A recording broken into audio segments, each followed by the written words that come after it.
आज थोड़ा सा ब्रीफ करें आज का। बस आज तो मैं कई दिन से चल रहा था, चंडीगढ़ था मैं, तो आज भाइयों से बात हुई, कुलदीप की हालात जानने के लिए आज यहाँ पहुँचा हूँ। तो आज मैंने देखा है, कुलदीप को देखा है, डॉक्टर से बात हुई है।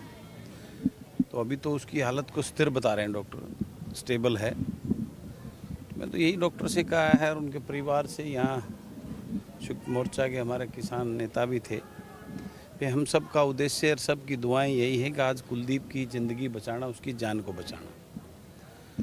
उसके लिए जो भी ट्रीटमेंट चाहिए यहाँ होता है। यहाँ वैसे डॉक्टर विजय काफ़ी अच्छे डॉक्टर माने जाते हैं इस एरिया के, और वो पर्सनली इस विजय को देख रहे हैं।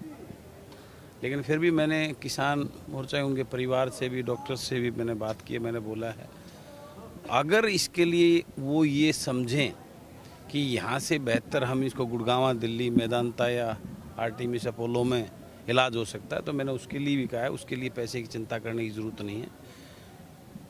कुलदीप की ज़िंदगी बचे, उसके लिए जिस भी हॉस्पिटल में चाहे जो बेटर इलाज इसको मिले, तो मैं वो करवाने के लिए तैयार हूँ। जिस तरीके की बार बार ये घटनाएं हो रही हैं, उस पर क्या कहना चाहेंगे? देखिए, ये बड़ा दुर्भाग्य है। ये तो 1 साल हो गया है और आज इस प्रकार से सरकार के नुमाइंदे इस प्रकार की घटनाएं, इस प्रकार की ओछी टिप्पणियां दे रहे हैं। आज से करीबन 5 साल पहले भी ऐसा ही एक हरियाणा प्रदेश को जलाने का काम किया था इन नेताओं की टिप्पणियों ने। उसने उसी प्रकार का माहौल दोबारा से, ये आज के जो नए राजकुमार सैनी पैदा हुए हैं, 2-2 सांसद, ये उसी उस पर जा रहे हैं। और इनकी असलियत को कौन नहीं जानता।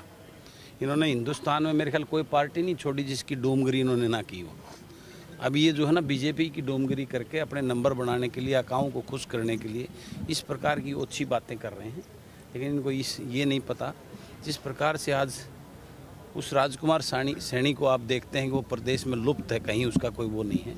आने वाले समय में जनता इनका एक एक हिसाब लेकर इनका भी जो ना वजूद खत्म करने का काम करेगी। पूर्व मंत्री मनीष ग्रोवर को लेकर के भी ये घटना सामने आई थी। माफ़ी मांगने का एक बार जिक्र आया, बाद में उन्होंने कहा माफ़ी मैं नहीं मांग के आया था, रामरमी की थी, एक मंदिर में विवाद हुआ था। देखिए, मैं उस आदमी का, मैं उस काबिल ही नहीं समझता हूँ। अभी उसके ऊपर मैं कोई टिप्पणा, वो जनता के द्वारा नकारा हुआ इंसान है।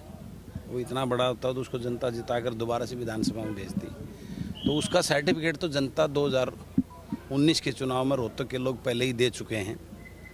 और आज अपने को वो सशक्ति और परेशान आत्माएं हैं जो अपने आप को जिंदा रखने के लिए, हाईलाइट करने के लिए इस प्रकार की बातें करती हैं। तो मैं उस पर ज़्यादा कुछ ना बोलते। उसका तो असलियत आपको, उसका सर्टिफिकेट तो रोहतक के लोगों ने उसको 2019 में दे दिया था।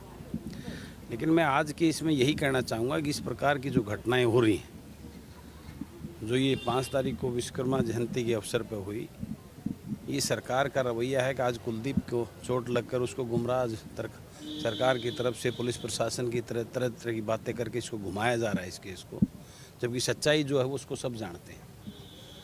लेकिन ये जनता जनार्दन है और ये घूम के, ये टाइम बाउंड के लिए जो ना, एक फिक्स टाइम के लिए नेता चुने जाते हैं, उसके बाद दोबारा से उस जनता के दरबार में जाना पड़ता है। और ये बहुत जल्द 2 साल चलेंगे, 3 साल भी निकल जाएंगे। और इनका एक एक चीज़ का हिसाब इस प्रदेश के लोग, यहाँ का व्यापारी, कर्मचारी, मजदूर और कमेरा वर्ग, इन सारी जातियों का हिसाब लेने का काम करेगा। आने वाला समय बताएगा। एलनाबाद चुनाव को किस तरीके से आप देखते हैं? कैसे वहाँ सरकार के पूर्व मंत्रियों के द्वारा बयानबाजी करके जाति ध्रुवीकरण किया गया? देखिए, वो वहाँ पे आपको सबको पता है कि जिस प्रकार से सत्ता का दुरुपयोग करके और धन बल के साथ में वो चुनाव हुआ है, वो सबके सामने है। और मेरा तो उसमें दृष्टिकोण पहले भी और था, आज भी और है और आगे भी और रहेगा। सर, इनिशियली कुलदीप के चोट को लेकर के जो है एसपी हांसी निकिता ने जो एक बयान दिया था, वो भी काफ़ी वायरल हुआ था। बाद में फिर उन्होंने इस चीज़ के लिए, देखिए, निकिता को मैं यही कहूँगा, वो एक IPS अधिकारी, बहुत बड़ा पद होता है, और निकिता को एक एक शब्द सोच समझ कर तोल के बोलना चाहिए। और मैं तो उसको ये भी बताना चाहूँगा, उसका ज़मीर अगर जाग जाए तो हमारी उस बहन का, कि वो उसी शायद किसान के घर में पैदा हुई है, अगर उसके अंदर उस मिट्टी की खुशबू जरा सी बची है तो वो सोच के विवेक से जो है ना चिंतन जरूर करे कि उसने क्या बोला था और क्या वो न्याय कर रही है अपने पद के साथ और उस किसान के साथ में जो अपने हक के लिए अपने पेट की लड़ाई के लिए सड़कों पे बैठे। सर, इसी प्रकरण में राज्यसभा सांसद झांगड़ा साहब की गाड़ी के शीशे भी तोड़े गए, तो इस बारे में आप क्या कहना चाहेंगे? किसने तोड़े? मैं तो कहता हूँ ये सब पाखंडी खुद करते हैं इस टाइप का ड्रामा। उसकी वीडियो कहाँ है? किसने तोड़े? तो पुलिस जो है ना, वहाँ मीडिया जो उन्होंने रिकॉर्डिंग करी वो देना सामने, जनता के पब्लिक के सामने, देश और प्रदेश के सामने। चैनल आप मीडिया के साथियों के माध्यम से दिखाएं ना किसने तोड़े। ये तो अपनी मर्जी से कुछ भी बोल दे, किसने तोड़े क्या तोड़े, ये इनको कौन रोक सकता है? सत्ता ताकत इनके पास है तो कुछ भी कर सकते हैं, वही सब कर रहे हैं। इलाहाबाद को लेकर के और तात्पर्य आपने कहा, थोड़ा सा खुल के बताइए। चलो फिर करेंगे। आज मैं कुलदीप के विषय में यहाँ राजनीति नहीं, मेरा तो आज तन मन से दिल से दुआ यही है कि इस भाई की जान बचाई जाए, इसके परिवार की चिंता की जाए, क्योंकि इसके परिवार की हालत बहुत नाजुक है। यही एक कमाने वाला था, इसका भाई भी एक्सपायर है, उसके बच्चों का भी रिस्पॉन्सिबिलिटी इसकी है। मात्र 1-1.5 एकड़ इसकी ज़मीन है, वो भी धान अभी तक मैंने पता लगा इसकी जीरी भी नहीं कटी है। आज भी भाई सारे इकट्ठे होकर उसको काटने का काम करेंगे। तो मैं तो चिंता उस परिवार की भी है और कुलदीप की भी है। तो मैं आज आया था कि इसके इलाज में किसी प्रकार की कोताही फाइनेंशियली को रुकावट ना आए और इसके परिवार के रोज़मर्रा की जीवन शैली में उसको परिवार को, उसको जो बच्चों को पढ़ाई में और उसमें कहीं और कोई ना हो, उसके लिए मैं आया हूँ कि मैं क्या मदद कर सकता हूँ। और उसके लिए मैंने विचार किया है, मैं 2 लाख रुपए इस इलाज के लिए दूंगा और 10,000 रुपये मासिक आज से ही इसके परिवार के लिए घर खर्ची चलने के लिए मैं दूंगा, जब तक कुलदीप ठीक नहीं हो जाता। क्या घर पे बच्चों से, परिवार से मिलने? हाँ, मैं अभी मिलने के लिए उनके पास जाऊँगा। उससे पहले एक बार मेरे पाबड़ा गाँव से एक दलित परिवार का एक गरीब का बेटा जो है ना, उसको ब्रेन हेमरेज हो गया, उससे भी मिलके 5 मिनट उससे मिलके और उसकी भी मदद, क्योंकि वो एक गरीब का बेटा जो फौज में भर्ती होने की तैयारी कर रहा था और उसको सुबह उसमें ब्रेन हेमरेज हो गया, उसका इलाज चल रहा है।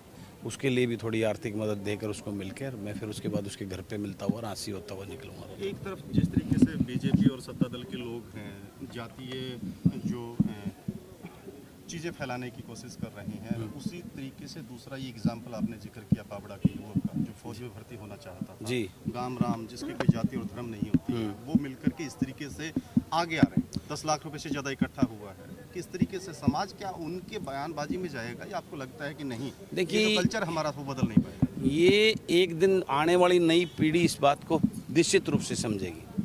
जो ये जात पात के नाम पर वोट बटोरने आ जाते हैं, लेकिन उस गरीब के घर में जब कोई कठिनाई आती, कोई दिक्कत आई, कोई हारी बीमारी या और कोई आती है, तो ये जाति के नाम पर वोट लेने वाले उसके घर पे मदद करने के नहीं पहुंचते।